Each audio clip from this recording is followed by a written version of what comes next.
છું જલ્પા પટેલ। આજે હું તમને બતાવવા આવી છું દક્ષેશ્વર મહાદેવ। દક્ષેશ્વર મહાદેવ હરિદ્વારથી 3.5 કિલોમીટરનું ડિસ્ટન્સ છે। દક્ષેશ્વર મહાદેવ કનખલમાં આવેલું છે। કનખલ એ મહાદેવની સાસરી છે।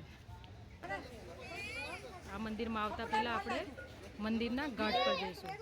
એવું કહેવાય છે કે દક્ષ રાજાએ જ્યારે બહુ મોટો યજ્ઞ કર્યો ત્યારે બધા દેવી દેવતાઓને આમંત્રણ આપ્યું હતું, પણ શિવજીને આમંત્રણ નહોતું આપ્યું અને એનાથી માતા સતી દુઃખી થઈને શિવજી પાસે આજ્ઞા માંગી અને યજ્ઞમાં પહોંચ્યા અને ત્યાં જઈને જોયું કે બધા દેવી દેવતાઓનું સ્થાન છે, પણ મહાદેવનું સ્થાન ક્યાંય નથી।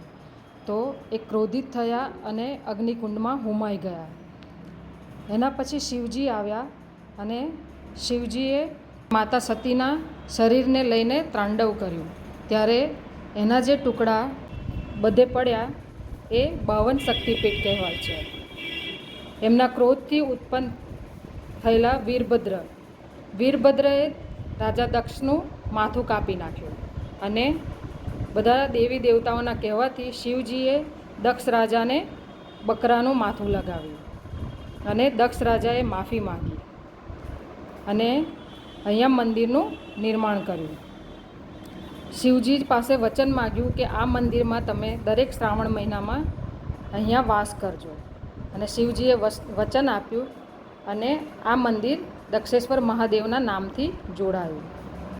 અહીંયા નાની નાની દુકાનો છે, એમાં બધો પૂજાનો સામાન મળે છે। અહીંયા માતા સતીનું જન્મસ્થાન પણ છે, જે હું તમને બતાવું। હરિદ્વારથી તમે કનખલ આવો તો 20 થી 30 રૂપિયામાં શેરિંગ રિક્ષામાં આવી શકો છો।